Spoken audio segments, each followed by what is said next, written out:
not need to prove that there's a fundamental flaw that absolutely has to be changed in the current all-volunteer force. We need to prove that there's a problem substantial enough to merit welcoming in a draft that will make the country have a more fair military, that is more representative of the country, and make us more effective in future wars. And with that in mind, let's take a look at our opponent's case.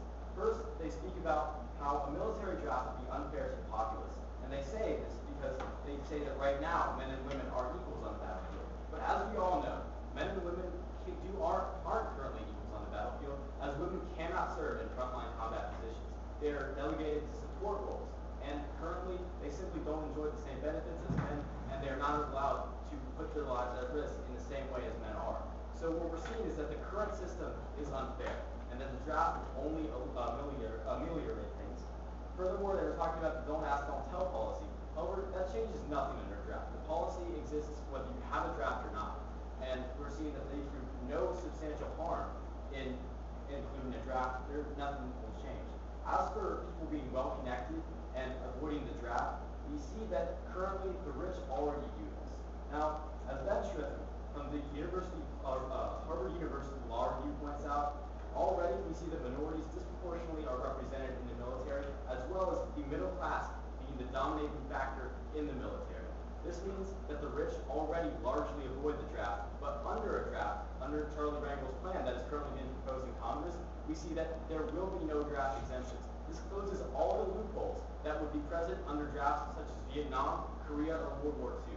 We are not going to be seeing a reincarnation of the past drafts. We're going to see a new system that is actually more fair than the all-volunteer forces now. But second, we must address our opponent's argument about how there will be more wars if we engage in a military draft. However, their logic for this is that if we have less troops, there will be less wars. However, they fail to point out the major harm that comes with less troops, and that is that we will not be ready to defend ourselves. And in fact, we can see through Andrew Bosovich, who's from Boston University and has written many books on the subject of our current ongoing military operations, we need more troops in order to be successful in implementing our military plan throughout the globe.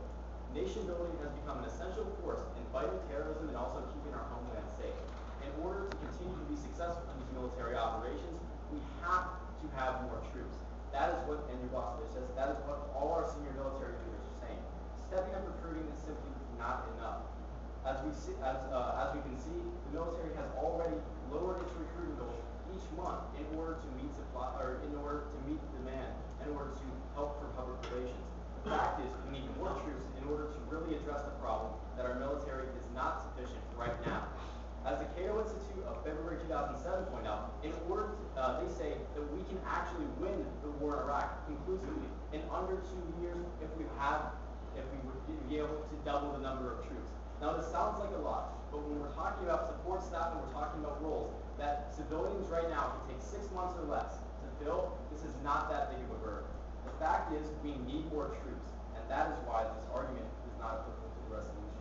So let's again take a look at our own case. We're talking about increasing civic engagement, which we have shown does decrease wars because the community is more involved in the decision-making of our U.S. government. What we're seeing now is that the members of Congress do not have children that serve in the military. They have a disconnect from most military families. They do what is best for them, what looks best to get them reelected, not what is best for our military and our national security.